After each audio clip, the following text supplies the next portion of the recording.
Who had bound, gagged, and bludgeoned to death Ben Novak Jr.? Seeing it, it was overwhelming. I mean, to see it and just thinking, oh my God.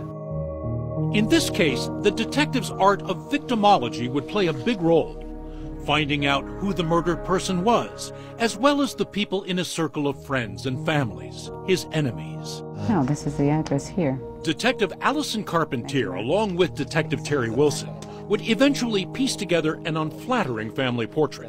In the beginning, we didn't know if an affair, was this a domestic, was this just a random act? They cobbled together the story of Ben Jr., the wealthy son of a famous Miami Beach man with his eccentric Batman collection, the wife from modest beginnings, the stepdaughter welcomed late to the family circle. We were still learning the dynamics of the family, how May was a stepchild. It took a long time for us to learn more about the family. The Novaks came off like candidates maybe for the cast of a bad reality show, but good old-fashioned robbery still looked like motive number one in the homicide. Ben Novak Jr. was a hard-charging businessman. A lot of guys didn't like his style. That's correct. He could have cultivated enemies along the line. There were a lot of people that didn't like him. On the Monday after the Sunday morning murder, police took Narcy and her daughter to the morgue to identify Ben Jr.'s body. Was that when May started to get the creeps about what had happened? Watching her stone-faced mother watch. I'm throwing up in a garbage can, you know, detectives are like right there and everything else, and we all turn around and she is just staring at him. There was no emotion at all from her. That Monday, late into the night, Narcy and her daughter were interrogated by the detectives. I should have been there, and I wish I got killed with him. Detective Carpentier broached the sensitive subject of the couple's sex life. I know this is hard. Do you want me to speak to me alone? Do you want Ed to leave? Yeah, you do? Okay. With the male detective out of the room, Detective Carpentier managed to win Narcy's trust.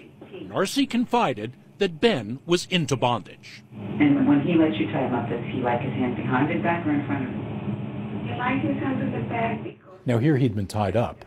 Right. In the homicide. Did you think, well, is this a sex game gone wrong? We had brought it up to her, and I did confront her with that during the interview. Ben is found in a way that he enjoys sex. No. When I left Ben, he was not tied up. I just found it odd that the way he finds pleasurable, he's killed in the same way. Because she was the spouse, the questions for Narcy got sharper as the night wore on. Was she in on the murder? I'm being asked if I let them in. No, I don't let them in. All the while, May had been outside eavesdropping on her mother's interrogation, getting chills. May said to me that somebody told her it was a bloodbath. I don't remember anything blood. Blood is red. Just listening to her talk to detectives, nothing was making sense. When she heard her mother describe tripping over the body and reaching down to touch Ben, alarms went off. She'd seen her mother shortly after that. I'm looking at her and there is no blood on her. In a scene that was described to you as a bloodbath. As a bloodbath, correct. And I'm looking at her from head to toe. But you don't see any evidence? I don't see any evidence on her. What are you thinking? What's going on? My suspicions are growing and growing by the minute. And then I'm thinking that I am this horrible human being for even thinking that my mother could do something like this. For 14 relentless hours, homicide detectives tried to pin back Narcy Novak's ears, grilling her as though she'd masterminded her husband's murder. Did you have anything to do with your husband's death? No. She never ate anything, she never drank anything, and she never went to the bathroom. The detectives would come in, question her. She would just keep flowing. Nothing fazed her. Question: had Ben hired a kinky escort girl to tie him up? Narcy scoffed at the idea and told the detectives to tone it down. I want you to have compassion, please. Have mercy. If there is an electrical chair and I'm a suspect, give it to me right now. Put me out of my misery. I want to die. Shortly after 9 p.m., Detective Carpentier brought up the idea of a lie detector test. I take 100 lie detectors. I do whatever you want me to do. So at this point, I'm like hoping that I am completely wrong. If she takes this polygraph test and she passes, then I'm just going crazy in my own head. There's no way she did this.